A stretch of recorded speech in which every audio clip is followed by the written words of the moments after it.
van a desarrollar marcos legales referente al tema de alianzas público-privadas.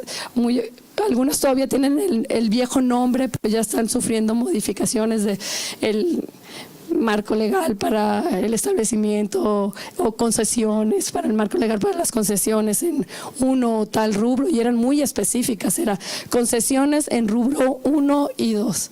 Hoy ya son mucho más amplias y ya estamos hablando de leyes para la asociación público-privadas en distintos proyectos y áreas. La verdad es que más allá del marco legal tienen los gobiernos la tarea de encontrar mecanismos que se conviertan atractivos o que incentiven las alianzas público-privadas. Era un poco encontrar qué es lo que motiva a la empresa privada y al sector, a la empresa social, qué es lo que la motiva a participar en este tipo de asociaciones. Y el compromiso que cada uno tenga. No es un compromiso que acaba a la mitad de un proyecto, no es un compromiso que se puede dejar de lado por decir no resultó ser lo que pensaba, ya no me gustó y voy a dar 2 pasos atrás. El compromiso debe estar muy claro y que debe quedar muy bien establecido desde el principio de cada uno de estos proyectos. Si uno de estos 4 aspectos no está presente a la hora de establecer una alianza público-privada, muy probablemente no será un proyecto exitoso. No sé si tengan alguna pregunta y en eso yo tomo un poco de agua.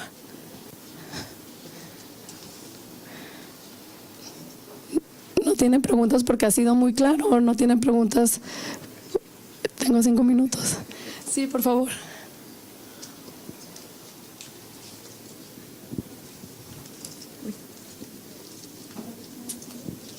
Good morning.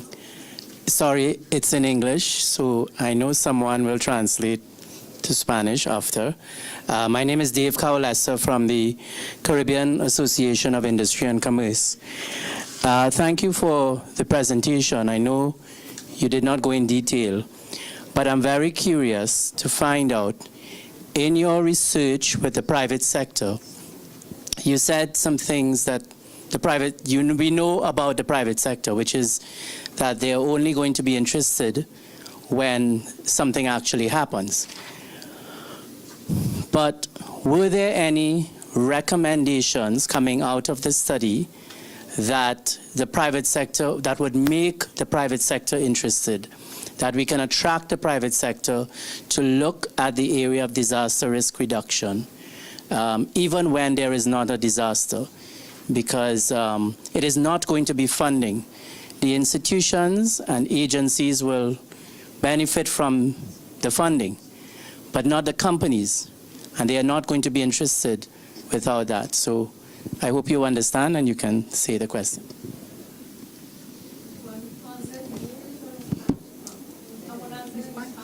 In Spanish.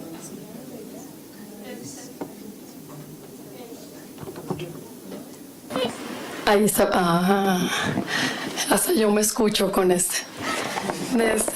Sí, efectivamente, y yo estoy muy convencida de ello. Es muy difícil vender algo en el cual no se ve el beneficio inmediato.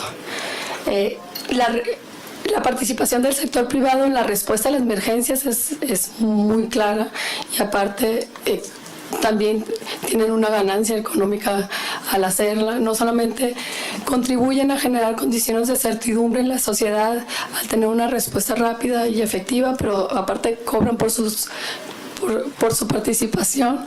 Pero sí, muchas de las empresas con las cuales establecí comunicación y platiqué, me decían: yo sí podría contribuir a proyectos en la reducción del riesgo de desastre, pero dime cuál es mi beneficio. Entonces, en realidad el incentivo tiene que ser, se tiene que traducir en una ganancia, tarde o temprano se tiene que traducir en una ganancia económica para el empresario, que eso es lo que lo mueve. Puede ser buena gente, pero a la hora de hablar de la empresa no es suficiente. Entonces, lo que hablaban y lo que proponían era, que ya muchos de nosotros ya los conocen, es el tema de los estímulos fiscales. Generar alguna especie de estímulos fiscales. Me ponían ejemplos, existen muchos en la región, pero en México, por ejemplo, existe uno, no necesariamente vinculado al tema de reducción de riesgo de desastres, pero tiene que ver con el desarrollo de la industria fílmica en el país y el apoyo al cine. Hay un estímulo fiscal muy específico donde el sector privado tiene la oportunidad de hacer aportaciones económicas a un fondo para el cine que apoya proyectos de cine independiente en México, y a través de esas aportaciones ellos ven deducciones importantes en sus impuestos. Ellos me decían, si ustedes nos ofrecen algo similar, nosotros podríamos tener aportaciones a proyectos específicos de reducción de riesgo de desastre en nuestra región, y entonces ver disminuidas nuestra aportación fiscal. Lo existe también en el tema minero. Hay un impuesto minero también que va dirigido, es una aportación a un fondo minero de los municipios, y ellos ven, el empresario ve reducida su tasa impositiva. Sí, es muy, muy importante identificar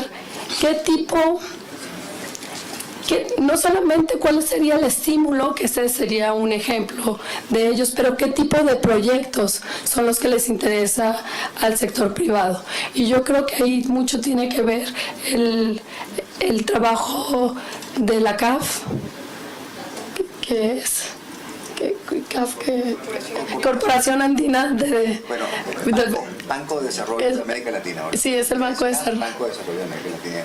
Sí, en realidad. Bueno, el Banco de Desarrollo de América Latina, el CAF, lo plantea así: el sector privado tiene una mayor participación en el tema de provisión de servicios básicos e infraestructura crítica a nivel local. Y yo creo que ahí es hacia donde se dirigen, o donde se presenta hoy una perspectiva para un mayor desarrollo de este tipo de alianzas, porque es mucho más claro cuál es la participación o cuál es el rol de la empresa o sector privado social en este tipo de proyectos, y cuál es la ganancia finalmente para todos. Servicios quizá no siempre, hay experiencias no muy buenas también, pero se esperan servicios de mejor calidad, con una mayor responsabilidad, que luego lo hemos visto. Y sí quiero hablar del tema de la Comisión Federal de Electricidad en México, que trabaja bajo un esquema que pareciera ser una empresa privada. Su eslogan es: somos una empresa de clase mundial, y efectivamente sí lo son. Siempre que hay desastres en México, su plan de continuidad del servicio es uno de los mejores en el mundo. La recuperación del servicio eléctrico después de los desastres en México es como muy pocos en el mundo. Hemos visto otros servicios concesionados en países más desarrollados que tardan semanas en recuperarse. A mí me tocó yo estudié mis posgrados en Estados Unidos, y me tocaba muchas veces, nosotros no sufríamos tanto porque el edificio tenía planta y vivíamos cerca de la Casa Blanca, y cosas que ayudan a que no pierdas los servicios, pero otras zonas donde incluso de sectores de clase media alta, que tenían que estar yendo por su dotación de bolsas de hielo porque el servicio de electricidad no se recuperaba pronto. Entonces, no sé si respondí o me fui. Okay. Ahorita lo seguimos platicando ahorita en el break. Sí, tenemos la oportunidad de ponernos a tono con los tiempos de la agenda, de manera que lo que vamos a hacer es un par de preguntas con el compromiso de posteriormente, tenemos al final de la sesión de trabajo de la sesión primera, en la parte de los debates, podemos extendernos allí y utilizar todo el tiempo de esa sesión de trabajo. De manera que tenemos a Raúl en el uso de la palabra, alguna otra persona, y por allá le pediría después entonces que se identificara. Vamos con Raúl. Gracias. Solo para complementar quizás y a la pregunta de Dave, en principio ¿cuál es el beneficio? ¿Por qué las empresas podrían verse interesadas en reducción de riesgo de desastres? Es la pregunta que ha estado detrás justamente de la iniciativa de varias empresas que actualmente están identificando los productos que para ellas pueden ser útiles para integrar la reducción de riesgo de desastres en sus propias decisiones. Lo que se ha encontrado en los últimos años y lo que el sector privado ha encontrado es que es beneficioso integrarlo porque tiene, por ejemplo, impactos sobre pérdidas que se reducen, impactos sobre posicionamiento de mercado, impactos sobre contribuciones a los propios países, una serie de beneficios que las propias empresas ya han identificado. El tema es que los riesgos, al no ser conocidos y no poder valorarse, no pueden ser integrados dentro de las decisiones de inversión. Quizás la dirección actual apunta más hacia hacer más visibles esos riesgos en términos de costos, de manera que puedan ser parte de las decisiones de inversión financiera. Actualmente esas iniciativas, por ejemplo, se están dando. Hay este tipo de valoraciones. Hay una, por ejemplo, valoración que está siendo liderada en este caso por la revista The Economist, que es uno de los que lideran esta iniciativa a nivel global, que está encontrando la métrica de riesgo que permita integrarlo entre lo que son las decisiones de inversión financiera, entre los grupos que deciden estas inversiones, decisiones de la propia infraestructura empresarial, ¿no? Porque se está viendo que es una necesidad como parte del beneficio.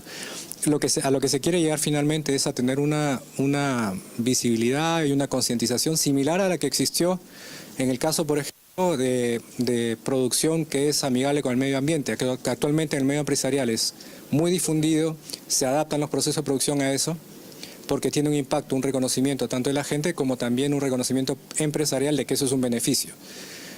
Algo similar con el caso riesgo. La diferencia con el riesgo está en que el riesgo no es tan visible, no está tan medido, es algo que es relativamente reciente en cuanto a concientización de las empresas, pero creo que ese es el camino hacia donde se apunta. Nada más, es que sobre lo mismo. Entonces, son finalmente dos niveles. Lo que la empresa puede hacer al interior de su organización, incorporar políticas de reducción de riesgo que impactan directamente a su organización con el tema, y ya está muy platicado con el tema de continuidad del negocio, continuidad que contribuyen finalmente tarde o temprano a impactar la continuidad del desarrollo. Pero está también el incentivo y la identificación de riesgos que les permita que se convierta, que haga atractivo proyectos de infraestructura, participar en otro tipo de proyectos por fuera o invertir por fuera de lo que tradicionalmente es su organización, que finalmente es donde el gobierno quiere, no solamente le dice, empresa, por favor tú estate para que no te afecte el desastre en caso de que llegue a impactarnos.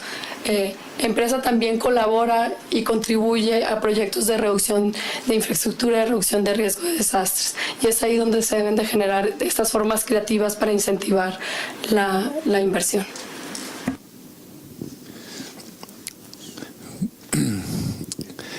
Profesora, yo soy Bernardo Castro Sala, el director académico magíster de Planificación y Gestión del Riesgo de Desastre que se imparte en Chile.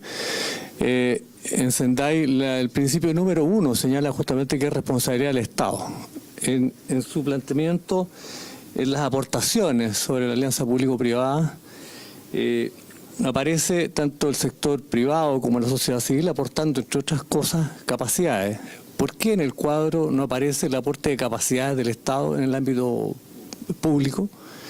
Y mi otra pregunta es respecto justamente a lo que está proyectado en las condiciones del éxito. ¿Debemos entender el punto 4, compromiso, es sinónimo de voluntad política? Voluntad política, compromiso institucional y un alto grado de responsabilidad social. Es una combinación de los tres factores. Sí, gobierno aporta también capacidades, a la construcción de capacidades, por supuesto, pero no necesariamente lo tienen desarrollado al nivel técnico específico que los proyectos pudieran requerir. Finalmente el gobierno, si se trata de optimizar recursos, el gobierno sería más dedicado a la administración y a facilitar a que otros actores pudieran llevar a cabo estos proyectos. Es un poco más en calidad de facilitador la generación de estas capacidades. Pasaríamos entonces a Honduras y después PNUD y cerraríamos Buenos días. los derechos de palabra. Un ejemplo, nosotros estamos trabajando en lo que es convenios con el sector privado, en colaborarles a ellos en la elaboración de los planes de contingencia y de emergencias, capacitarles su personal y ellos a su vez nos ayudan con el financiamiento para capacitar y atender las zonas donde viven sus empleados. A su vez, lo hemos aplicado a varias etapas, por ejemplo, con la epidemia de Zika. Nosotros les capacitamos su personal y ellos mismos fueron a intervenir las zonas. Les dimos los insumos para que ellos fueran monitores en sus comunidades, ya que el Estado no puede solo, no tiene el personal para poder atender todos los lugares más necesitados, pero sí la misma población, educándola, podemos, y con ayuda del sector privado, que tienen más recursos, atender esas situaciones.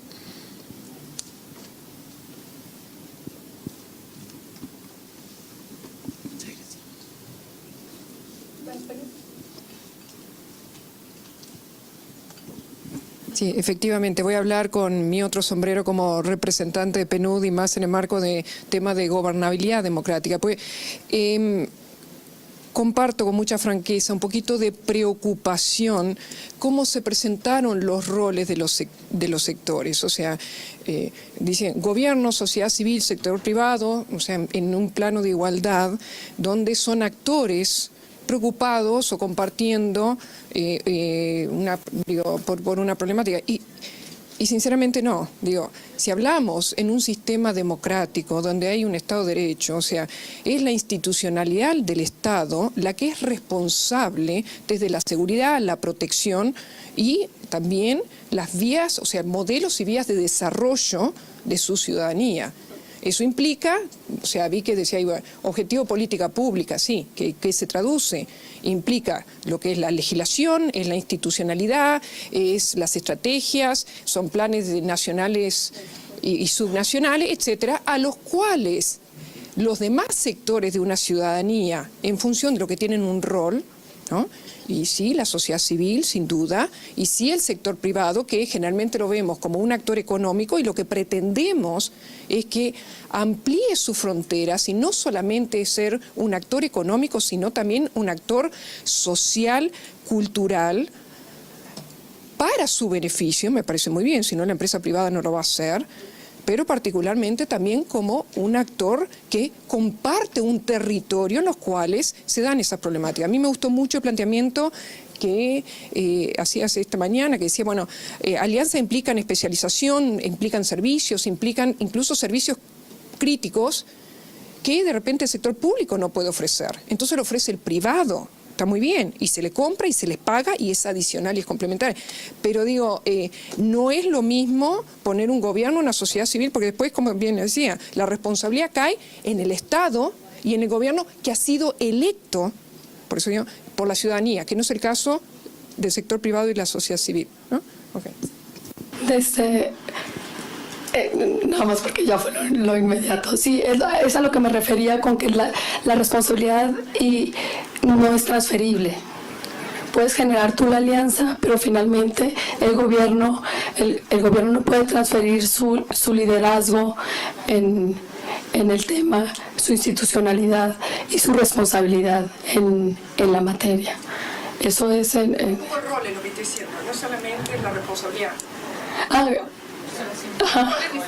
No, claro, son roles diferentes. Lo que queda y por eso lo que tiene que pasar es tener claridad. Para que esto sea posible es tener claridad sobre lo que le corresponde a cada uno hacer a la hora de establecer una alianza público-privado. Finalmente, la empresa estaría sumando o ayudando a la institución de gobierno a proveer algún servicio o en la construcción de una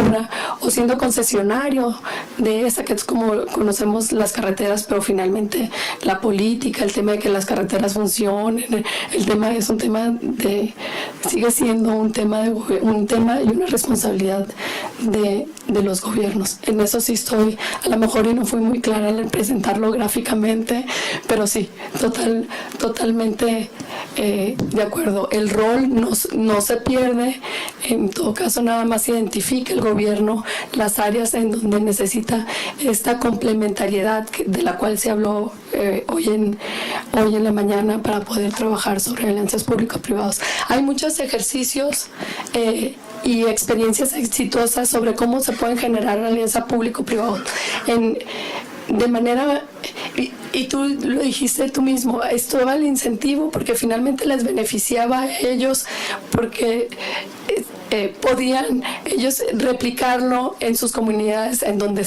vivían sus trabajadores, y eso finalmente genera capacidades de respuesta, capacidades preventivas, genera resiliencia en las comunidades a las que a lo mejor se hubieran tardado más en llegar ustedes si se proponen hacerlo directamente. Hay el caso también, por ejemplo, de una experiencia exitosa en Perú, donde en las zonas costeras se estableció un acuerdo con el sector privado para garantizar el abasto en las zonas en caso de que un tsunami después de un sismo se vean afectados por un tsunami. El gobierno a su vez es responsable de garantizar condiciones en el transporte de los suministros y del abasto, de garantizar las vías públicas y la seguridad del transporte y toda la cadena de suministros que hacen posible que la población tenga acceso a los bienes de consumo y necesidades inmediatas. Ok, bueno.